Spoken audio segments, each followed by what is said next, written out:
Ségolène, quel bonheur de vous voir. Moi, vraiment, j'adore. Ça va? Tout va bien? Tout va Vous avez bien. passé un bon 1er mai? Oui, très bien. Ouais, sympa, moi Bien, aussi. tranquille. Ouais, vous avez fait quoi? Ouais, je sais pas, de la peinture. T'as pas envie d'en parler? Musique. J'adore Ségolène, je l'adore. J'adore. Eh, vous avez vu Ségolène? Ouais. Eh ouais. Alors, oui. Vous êtes toujours... Ah, je suis Vous l'attendez? Vous l'attendez? On est en attente. comme le Messie. Il y a qu'elle pour nous sauver. Ah ouais. Pour sauver la France. Bah, moi, si vous pouvez déjà m'aider à sauver Gilles Vernet, ça serait déjà, franchement, ce serait une fière chandelle que je vous donnerais. Alors, Ségolène, on va revenir sur... Alors, moi, j'adore. Oui, parce que comme vous avez on bien adore. aimé la Exactement. dernière fois... Les inventions qui imitent la nature. Le génie de la C'est comme nature. l'oiseau, c'est le bim-bim. Je vous ai préparé le génie de la nature dans l'océan. J'adore. Avec les espèces marines.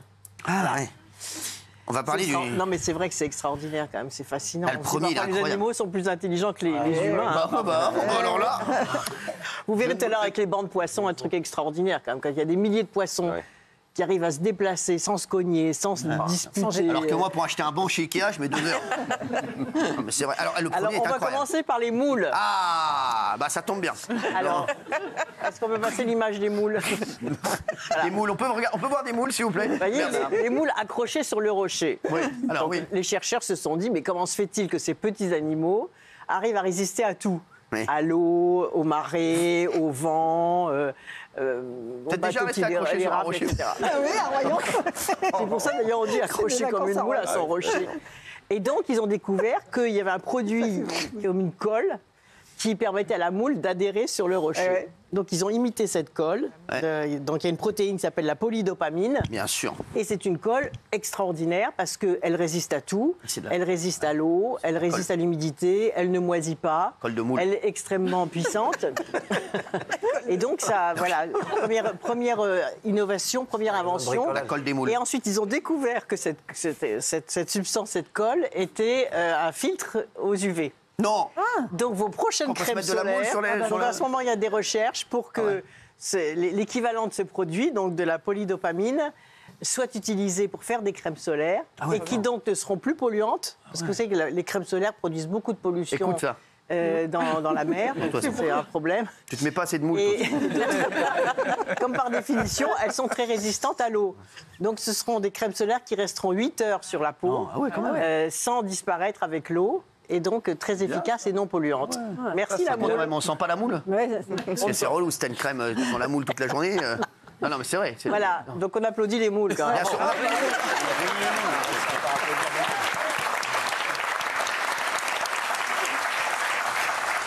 Alors ensuite, Ah, le génie de l'oursin. l'oursin. Oh, l'oursin. Alors, l'oursin, donc regardez l'oursin. J'ai Il est sélectionné beau. quelques photos. Et ça, c'est le Un jour, je me suis squelette assis sur un oursin. Le squelette de l'oursin. Vous dire, j'ai ça, changé. il n'y a pas les piquants, mais un vrai oursin, il y a des piquants, oui. Ouais, c'est ça. Ah oui, mais il y a à côté. Voilà. L'oursin, là. Mais mettez la photo que nous a donnée Ségolène, vous l'avez trop cadrée, là. Les deux photos. Donc, vous voyez, donc, là, il y a l'oursin, le squelette de l'oursin, et regardez ce qui a été construit. Il y a un monument, un bâtiment qui a été construit par des étudiants à Stuttgart qu'on va Ah ouais, voir. Stuttgart. Et il y a le Théâtre National de Pékin. Regardez ouais. la forme. Quoi, c'est en oursin, ça? Non, ça c'est en bois. Donc ils ont imité. Ils ont imité la structure architecturale de l'oursin parce qu'ils se sont dit comment se fait-il qu'un animal aussi fin, c'est aussi léger, soit en même temps aussi solide. Ah, moi, je me suis assis Vous voyez, sur un la oursin légèreté avant. de l'oursin et l'extrême solidité de cette Ah, coque il pique, là, comme ça. est donc imité maintenant en architecture où il y a à la fois la légèreté et l'extrême résistance. Comme l'œuf. Et en plus, regardez, alors ça, ça c'est fait où, des formes magnifiques. Ségolène? Ça, c'est le Théâtre National de Elle l'a Pékin. dit. Et c'est à côté, c'est L'autre Stuttgart. bâtiment a été fait par des Stuttgart. étudiants de Stuttgart. Je sais, ouais. Je sais, Guérard. On applaudit l'oursin. Merci, l'oursin.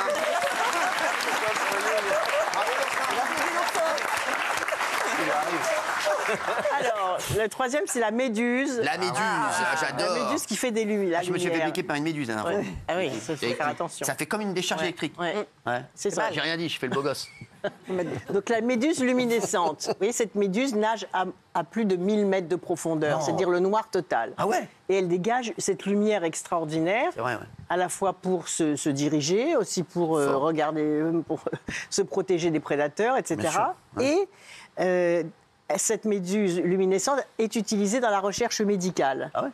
Car la matière qui est utilisée a permis donc de détecter par exemple des tumeurs précoces Merde. de cancer, Ah ouais. parce qu'on l'injecte dans le corps. Ah ouais. après bien sûr transformation et traitement. Et du coup, ça fait un éclairage extraordinaire de l'intérieur du corps. Et on peut détecter des tumeurs naissantes avec beaucoup plus d'efficacité.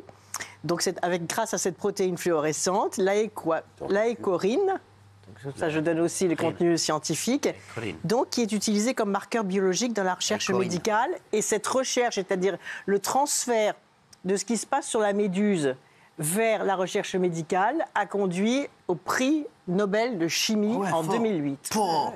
Bravo. Moi, je connais, il y a une boîte à Cannes qui s'appelle le Médusa. Ah oui? Ah ouais. C'est bien éclairé, non? C'est bien éclairé, oui. On n'a pas de surprise. Je l'adore, c'est quoi? Je l'adore. Je suis jamais allé, il est allé, lui. Alors attention, le suivant, il y aura une petite vidéo aussi. J'adore. Voilà. Très drôle. Attention, vidéo. La crevette menthe. Ah, j'adore. La crevette. Attention, regardez cette crevette. Elle est super belle. Voilà.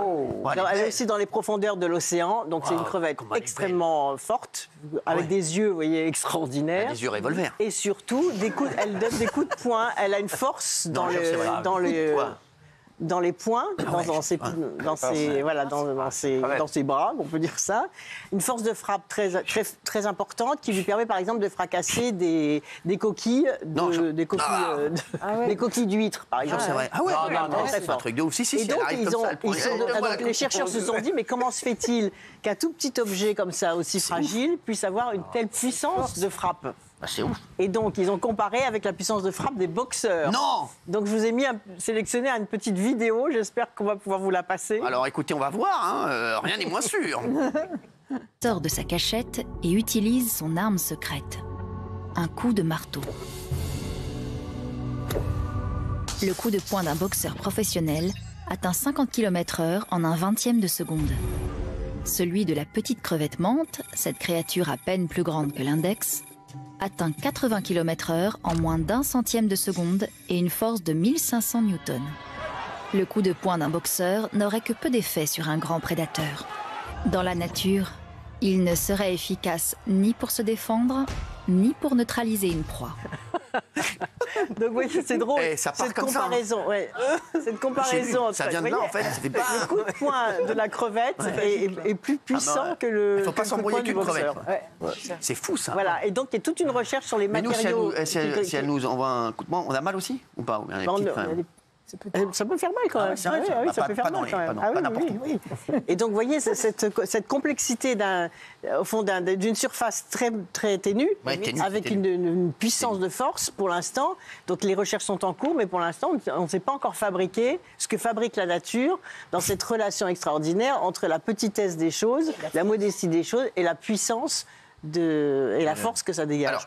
Alors, on va se retrouver dans un instant, Ségolène, on va parler de l'arrêt. Non, c'est pas une J'en étais sûr.